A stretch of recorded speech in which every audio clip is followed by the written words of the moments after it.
to the taxation. I'm going to go to the big screen and try, in fact, tell you in a nutshell what exactly budget 2025 was all about. What were the changes in the income tax slabs, as mentioned earlier, of income up to rupees 4 lakh. Before it was 5% and now it stands at nil.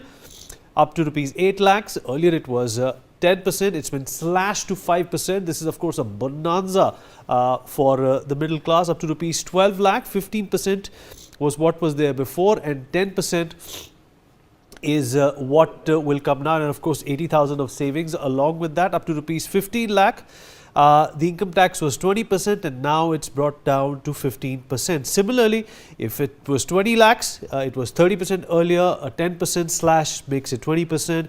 If it was 24 lakhs, which is technically considered a high income bracket, you're looking at the upper middle class here, it was 30%. Now they have also been given a relief of 5%, bringing it down to 25%, and above 24 lakh rupees, it remains the same. So if you're making 2 lakh rupees a month, your income tax slabs have not changed. This is of course a very populist measure which was expected since a very long time from the Modi government. This is Modi 3.0. So obviously the populist budget that was expected last year during the Lok Sabha elections has been forthcoming in this budget. The income tax exemption has increased over the years, and that has been in fact the one consistent demand by economists, the middle class, and of course the purveyors and surveyors of the economy alike.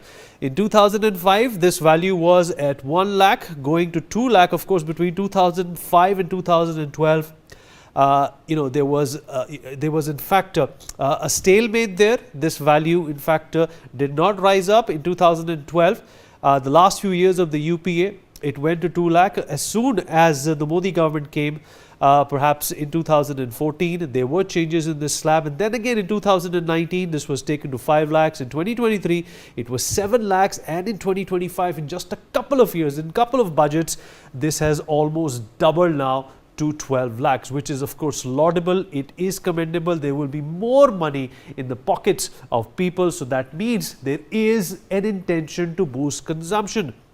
And the top 10 indirect tax announcements that Nirmala Sitharaman has also made: 7 tariff rates that have been removed on exports, which is of course a very welcome sign. This was on the cards since a very long time. BCD exemptions have been extended to cobalt, powder, LED, lithium, zinc. Some of these minerals are very important in making some of the modern amenities that we consume and use on a daily basis. Proposal to add 2 additional shuttle-less looms is also something which is being lauded. Customs duty waived for 36 life-saving medicines for cancer. Now, this was a demand which was being made by patients, doctors, institutes and human rights workers since a very long time.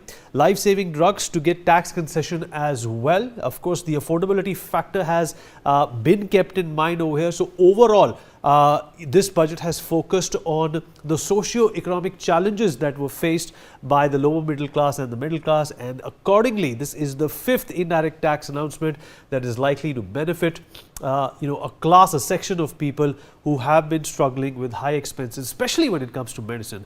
Customs duty cut for lithium ion batteries. Of course, India and its green projection and green trajectory towards having battery cars is also something that has been kept in mind. The BCD has been waived off from knitted fabrics as well. So of course this is keeping in mind that we definitely want to make India a hub of not only manufacturing but exports as well. The indirect taxes of course on interactive panel display have also been reduced. So once again this is pointing towards a consumption driven economical boost.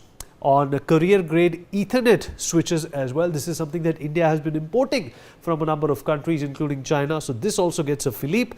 Fully exemption of customs on wet blue leather as well. A rare commodity in fact had a very high tax, has been taken care of to in fact increase consumption as well as make sure that India as an economy continues to grow, and the factors that make up for that 5 trillion factor that this government has been trying to drive home since a very long time has been achieved. Let's talk about this with our guest. Joining us on the show at this point in time is Mr.